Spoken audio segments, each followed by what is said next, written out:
வணக்கம் ஃப்ரெண்ட்ஸ். லட்சுமி அவர்கள் எழுதிய மங்களாவின் கணவன் அத்தியாயம் 24. வேலைக்கு போவதும் ஹாஸ்டலுக்கு திரும்புவதுமான ஒரு வெறுமையான வாழ்க்கையில் ஒரு மாத காலம் ஓடி சென்று விட்டிருந்தது. பகல் உணவின் போது அலுவலகத்து அறையிலேயே உட்கார்ந்து கொண்டு சாப்பிடும்போது பதஞ்சலி மேஜை மீது மௌனமாக இருக்கும் தொலைபேசி மங்களாவின் மனத்தை துன்புறுத்தியது.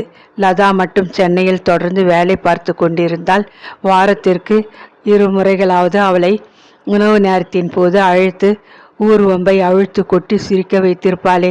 ஹலோ என்ற நேசபாவத்துடன் அவளை தொலைபேசியில் கூட அழைக்க அவளுக்கு இப்போது யாருமே இல்லையே. ஸ்வப்னா ஈட்டிங் ஹவுஸை தாண்டி பஸ் நிலையத்திற்கு நடக்கும்போது சுமையாக துக்கம் நெஞ்சை அழுத்தியது. எத்தனை தடவை இந்த முறை நான் வாங்கி தருகிறேன், இப்போ நீ ஸ்வப்னாவின் ஸ்பெஷல் தயிர் வழியை ஒரு கை பார், ரொம்ப பிகி பண்ணிக்காதே என்று அன்போடு உபசரித்திருக்கிறாள் லதா. என் மக்கு பெண்ணே, இந்த கேசட் டேப் ரெக்கார்டர் என் ஆஃபீஸில் வேலை பார்க்கும் தம்பி போல இருக்கும் கிளார்க் சுந்தரத்தினிடம் கடன் வாங்கிட்டு வந்தேன். இந்த பாட்டை கேள். கையோடு கொண்டு வரும் கேசட் டேப் ரெக்கார்டரை கடற்கரை சாலையில் பாட வைத்து வேடிக்கையாக பேசுவாளே. தான் சாப்பிட விரும்புவதை சிநேகிதியும் சாப்பிட வேண்டும். தான் ரசிக்கும் பாடல்களை அவளும் ரசிக்க வேண்டும். தன்னை போலவே கவலைகளை உதறிவிட்டு மனம் விட்டு சிரித்து கொண்டு மகிழ்ச்சியாக வாழ வேண்டும். இப்படிப்பட்ட தோழி லதா. அவள் இல்லாமல் சிறகுடிந்த பறவையைப் போல எப்படி தவிக்கிறாள். அன்று ஏற்கனவே அவளுக்கு பொறுக்க முடியாத தலைவலி, லேசாக காய்ச்சல் வீசுவது போன்று உடலில் ஒரு எரிச்சல். தோழிய நினைவிலே கலங்கிய கண்களிலிருந்து பெருகிய நீரை அவசரமாக துடைத்து கொண்டாள். உணவு நேரத்தின் போது சாலையின் எதிர்பக்கத்து மருந்து கடையில் தலைவலி மாத்திரை ஒரு பட்டை வாங்கியிருந்தாள். அதில் ஒன்றை உரித்து வாயில் போட்டுக்கொண்டு பையன் கொண்டு வைத்திருந்த தண்ணீரை 2 வாய் விழுங்கினாள். சிறிது பொழுதில் எச்சிலை விழுங்க முடியாது வலித்த தொண்டை வலி சற்று குறைந்தது. ஆனாலும் ஃபைல்களில் கவனம் செலுத்த முடியாதபடி அழுத்தமானதொரு தலைவலி மண்டையை இடித்தது. கொளுத்தும் வெயிலுக்கு பின் கொட்டிய மழையோ என்னவோ அவளுக்கு நல்ல குளிரும் காய்ச்சலும் வந்து விட்டிருந்தன. பற்களை கடித்து கொண்டு மாலை அலுவலகம் ஓடும் நேரத்தை அவளுடன் எதிர்பார்த்து கொண்டிருந்தாள். மேனேஜர் அறையிலிருந்து அழைப்பு வந்தது. முடித்து விட்டிருந்த ஃபைல்களை கட்டி சுமந்து கொண்டு உடனே எழுந்து சென்றாள். தனது வேலையிலிருந்து நிமிர்ந்த காசிநாத் ஒரு கணம் துணுக்குற்றான். மிஸ் மங்களா, உங்கள் உடம்புக்கு? அனுதாபத்துடன் அவன் கேட்கும் முன் அவள் சொல்லிவிட்டாள்.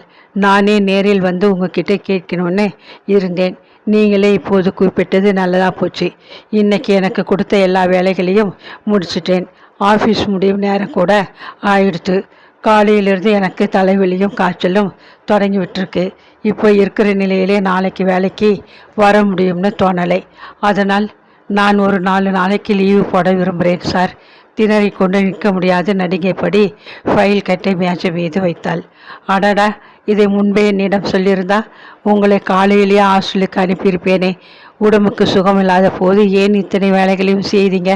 பரவாயில்லை, இப்படி உட்காருங்கோ. முதலாக தன் பதவியின் நிலையை ஒதுக்கிவிட்டு நாட்காலி ஒன்றை நகர்த்தி போட்டு உபசரித்தான் காசிநாத். நிற்க முடியாது தவித்த மங்களா சற்றென்று உட்கார்ந்து கொண்டாள். கை கடிகாரத்தை பார்த்துவிட்டு எழுந்தான் காசிநாத். இந்த நிலையில் நீங்கள் பஸ் பிடித்து ஹாஸ்டலுக்கு போவது சாத்தியமில்லை. அதனால் நானே வீட்டுக்கு போகும் முன் என் காரில் உங்களை ஹாஸ்டலில் விட்டுவிட்டு போகிறேன். சரிதானே? மெல்லியதாக அவன் முறவளித்த போது மங்களாவால் மறுப்பு தெரிவிக்க முடியவில்லை. வேண்டாம், நானே ஒரு டாக்ஸி பிடித்து போய் கொள்கிறேன் என்று அமுத்தலாக பதிலளிக்க அவளுக்கு துணிவிருக்கவில்லை. அந்த ராத்திரி வேளையில் அவளை அவன் வீட்டிற்குள் ஓடி வலிய உதவும்படி கேட்டுக்கொண்டு விட்ட பின் இனி மறுப்பு சொல்ல வாய்ப்பு ஏது? ஆனால் பாம்புக்கண் பதஞ்சலி பார்த்துவிட்டால் கதை கட்டி விடுவாரே. உள்ளூர கொஞ்சம் அச்சமாகவும் இருந்தது. அவள் நினைத்தபடியே தான் ஆயிற்று. அலுவலக நேரம் முடிந்ததும் அனைவரும் கிளம்பினார்கள். காசிநாத்தின் உத்தரவுப்படியே அவள் அவனை பின்தொடர்ந்து கீழே இறங்கி தோட்டத்திற்கு வந்தாள். ஓரமாக ஒரு இடத்தில் அவளை நிற்க சொல்லிவிட்டு அவன் தன் காரை ஓட்டிக்கொண்டு அருகில் வந்து நிறுத்தினான். பின் கதவை திறந்து அவளை ஏறிக்கொள்ள சொல்லி உபசரித்தான். அப்போது மங்களா ஓரக்கண்ணால் பார்த்து விட்டாள். டிஃபன் செட், பத்திரிகைகள் முதலியவற்றால் வயிறு உப்பியிருந்த துணிப்பையை தூக்கி கொண்டு வெற்றிலே குதிப்பியபடி பின்னால் ஆடி அசைந்தபடி வந்த பதஞ்சலி தன் அருகே வந்து கொண்டிருந்த தாமோதரனின் தோலை தட்டினார். கண்களை சிமிட்டினார். பார் பார், பட்டணத்தில் நடக்கும் வேடிக்கைகளை பார் என்று அவர் கண்கள் பேசின. நாளைக்கு அலுவலகமே அமர்க்கலப்பட போகிறது. ஆபீஸ் பையன் வரை மேனேஜருக்கும் மங்களாவுக்கும் என்று கிசுகிசுப்பார்கள். கடவுளே, இவர் கண்களிலா தீன்பட வேண்டும்? காசிநாதன் செய்கையை பிறர் கண்டும் ஏதேனும் பேசக்கூடும் என்று கவலைப்பட்டதாக தெரியவே இல்லை. காரை ஓட்டிக்கொண்டே பங்களாவிடம் அவன் பேசிக்கொண்டே வந்தான். காலையிலேயே நீங்கள் லீவ் எடுத்துக்கொண்டு போயிருக்க வேண்டும். காய்ச்சலுடன் வேலை செய்தது தப்பு. போனதும் தலைவியிடம் சொல்லி தக்க வைத்திய உதவி எடுத்துக்கோங்க, பரிபூர்ண குணமாகிவிட்டது என்று டாக்டர் சொன்ன பிறகு வேலைக்கு வந்தால் போதும். அதுவரை உங்களுக்கு சிக் லீவ் என்ற சலுகை உண்டு. இப்போ உங்களுக்கு சம்பள உயர்வுடன் வேலை உயர்வும் ஏற்பட்டிருக்கு. அதுக்கு வைத்திய செலவு சலுகை உண்டு, மறக்க வேண்டாம். டாக்டர் பில், மருந்துக்கான செலவு ரசீது எல்லாவற்றையும் அலுவலகத்தில் சேர்த்து விட்டால் பின்னர் அந்த தொகையை சரி கட்டி தர எங்களால் முடியும். பச்சை குழந்தைக்கு பண்ணி சொல்வது போல் விளக்கமாக அன்பாக கூறிக்கொண்டே வண்டியை ஓட்டி சென்றான். ஹாஸ்டலில் இறங்கியதும் கூடவே வந்து தலைவியிடம் மங்களாவின் உடல்நிலை பற்றி கூறிவிட்டு கவனித்து கொள்ள சிபார்சு செய்துவிட்டு கிளம்பினான். மாடி அறைகளை கவனிக்கும் பணிப்பெண்கள் பரபரப்புடன் அவளை அழைத்து சென்று அவள் அறையில் சுத்தமான படுக்கை விரிப்பின் மீது படுக்க வைத்தனர். சிறிது பொழுதில் ஹாஸ்டலை சேர்ந்த டாக்டர் காந்தாமணி அம்மாள் வந்துவிட்டாள். நோயாளியை பரிசோதித்து ஊசி போட்டு சாப்பிட தேவையான மருந்துகளை எழுதி கொடுத்துவிட்டு சென்றாள். மங்களா அறையை விட்டு அனாவசியமாக எழுந்து கொள்ளவே தேவை இருக்கவில்லை. ஒரு பணிப்பெண் அடிக்கடி உள்ளே வந்து அவளை கவனித்து கொண்டாள். தலைவி வந்து விசாரித்து விட்டு போனாள். வைத்தியர் உத்தரவுப்படியே ஒரு பணிப்பெண் இரவு சாப்பிட கஞ்சியும் படுக்கு முன் அருந்த பாலும் கொண்டு வந்து கொடுத்து உதவினாள். 2 நாளில் காய்ச்சல் மறைந்து உடலில் தெம்பு கூடி அவள் எழுந்து உட்கார்ந்து விட்டாள். பணத்திற்கு தான் இந்த பராமரிப்பு கிடைக்கிறது என்றாலும் பணிப்பெண்ணிலிருந்து தலைவி வைத்தியர் வரை அவளை எப்படி கவனித்து கொண்டார்கள்? மாத சம்பளத்தின் பெரும்பகுதியை மன்னிக்கையில் கொட்டி கொடுத்தும் சேமிப்பு எல்லாவற்றையும் பேங்கில் இருந்து எடுத்து அண்ணனிடம் சமர்ப்பித்தும் அப்பா வைத்துவிட்டு போன சொந்த நகைகளை ஷைலாவின் வாழ்க்கை மலர தியாகம் செய்தும் ஒரு சமயம் அவளுக்கு நேர்ந்த அனுபவத்தை மறக்க முடியுமா? இப்படித்தான் ஒரு கோடை நாளில் திடீரென்று கொட்டிய மழையில் நனைந்து கொண்டு வீடு திரும்பியதால் அடுத்த நாளே கடும் தலைவலியும் சளியும் பிடித்து கொண்டு விட்டன. காய்ச்சலும் குளிருமாக வீட்டுக்கு திரும்பினாள். மன்னியும் ஷைலாவும் சினிமா பார்க்க போயிருக்கா. ராத்திரி எல்லோருக்கும் ரொட்டியும் சப்ஜியும் பண்ணி வச்சா போருமாம். வந்ததும் வராததுமா அண்ணா உத்தரவு போட்டார். உடம்பெல்லாம் ஒரே வலி, கடகடன்னு ஜுரம் போல தலைபாரமாக இருக்கு என்று அவள் கூறி முடிக்கும் முன் அண்ணா கோபத்துடன் வெடித்தார். எனக்கு கூட தான் ஜலதோஷம், அதற்காக ஆஃபீஸுக்கு மட்டம் போட்டேன். கொஞ்சம் சளி பிடிச்சிட்டு இருக்கு, ஒரு ஆஸ்பிராவை போட்டுண்டா சரியாயிடும். கத்தி அழ வேண்டும் போன்ற துக்கம் அவளுக்கு. அப்பா உயிருடன் இருந்தால் காய்ச்சலுடன் அவள் அடுப்பறிக்க நிற்க அனுமதிப்பாரா? சினிமாவிலிருந்து வரும்போதே மன்னி தலையை பிடித்து கொண்டு வந்தாள். அவளுக்கு அவள் தலைவலி தான் பெரிதாக இருந்தது. வீடு தூள்பட்டது. ஷைலா, ஒப்புக்கு கூட ஏன் அத்தை, உடம்புக்கு என்ன, கண்ணு முகமும் சிவந்திருக்கேன்னு கேட்கவில்லை. ஆனால் கூராக்கி தீட்டி நகைப்பூச்சில் மின்ன வைத்து கொண்டிருக்கும் நகங்களில் ஒன்று சிறிது உடைந்து விட்டால் கூட பிராணன் போய்விட்டது போல ஷைலா அலறி விடுவாள். அவர்களை பற்றியேதான் நினைப்பு. சுயநலக்காரர்கள். அந்த வாரம் முழுவதும் ஓய்வாக இருந்துவிட்டு மறுவார துவக்கத்திலே அவள் அலுவலகம் போகலாம் என்று வைத்தியர் உத்தரவு கொடுத்து விட்டார். பகல் உணவுக்கு சாப்பாட்டுக்கு அறைக்கு இறங்கி வந்து சாப்பிட்டாள். பின்னர் நிம்மதியாக உறங்கினாள். மாலை விழித்து கொண்டு எழுந்து முகத்தை கழுவி முடியை சீராக்கி கொண்டு சுத்தமானதொரு நூல் புடவையை எடுத்து உடுத்தி கொண்டு கீழே வந்தாள். காஃபியை சாப்பிட்டதும் பொது அறையில் சற்று நேரம் அமர்ந்திருக்க நுழைந்தாள். உங்களை பார்க்க உங்கள் ஆஃபீஸ் மேனேஜர் வந்திருக்கிறார், தோட்டத்தில் காத்திருக்கிறார். பணிப்பெண் ஓடி வந்து அறிவித்தாள்.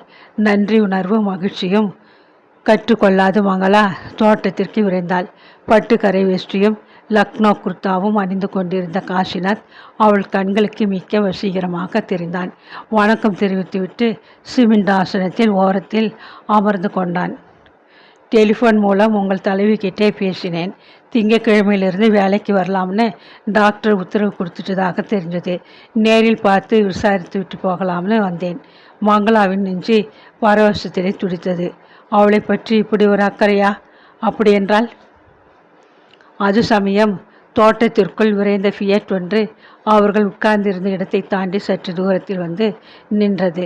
கதையை திறந்து கொண்டு இறங்கிய மனதை கண்டு ஒரு கணம் அதிர்ந்து போய்விட்டாள் மங்களா. அத்தான் வசந்த் ஷர்ட் பித்தான்கள் வெடித்துவிடும் போல பருத்தி விட்டிருந்தான். ஆமாம், அவனுக்கு அங்கே என்ன வேலை? கணவன் பின்னால் காரிலிருந்து இறங்கி நின்றவள் அந்த கொடி ரஜினியா பீப்பாவை போல கணவனுடன் போட்டிட்டு கொண்டு உப்பி விட்டிருக்கிறாளே. வசந்தின் விஷமக்கண்கள் காசிநாத்தையும் அவளையும் மாறி மாறி கவனித்தன. வேகமாக அருகில் வந்தான். கேள்விப்பட்டேன், இப்போ நீ தனியா இங்கே ஹாஸ்டலில் வந்து தங்கியிருக்கிறியாமே? கேட்க கஷ்டமாக இருந்தது. சூழ் கொட்டினான். ஊர்வம்பை உழக்கால் அளக்க சுபாவம் அவனை இன்னமும் விட்டப்பாடில்லை. மங்களாவுக்கு எரிச்சலாக இருந்தது. சௌக்கியம்தானே? அரை மனதுடன் விசாரித்தாள்.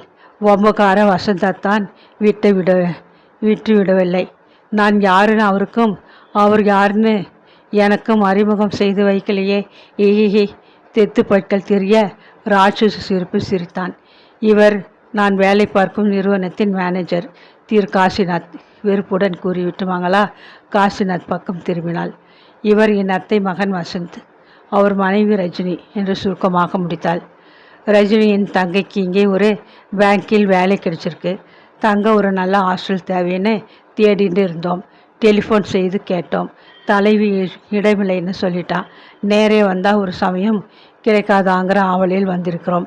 உங்களை சந்தித்ததை பற்றி ரொம்ப சந்தோஷம் மிஸ்டர் காசிநாத். ஒரு காலத்திலே மங்களாவை அவள் அப்பா எனக்கு கல்யாணம் பண்ணிக்க வைக்க விரும்பினார். ஆனால் ஜாதகம் ஒத்துக்கலை. இகிகி. வசந்த் உறக்க சிரித்தபடி காசிநாத்தின் கைகளை பிடித்து அழுத்தி கை குலுக்கினான். மங்களா வெட்கத்தில் முகம் சிவந்து நெஞ்சு பதறி போனாள். அந்த கதையெல்லாம் யார் இப்போ இவனை கேட்டது? விவேகமில்லாத மடையன். பற்களை கடித்து கொண்டு அவள் அவனை முறைத்து பார்க்குமுன் வசந்து விடை பெற்றுக்கொண்டு தன் குண்டு மனைவியை தன் முன்னே மெல்ல தள்ளி கொண்டு நகர்ந்து விட்டான்.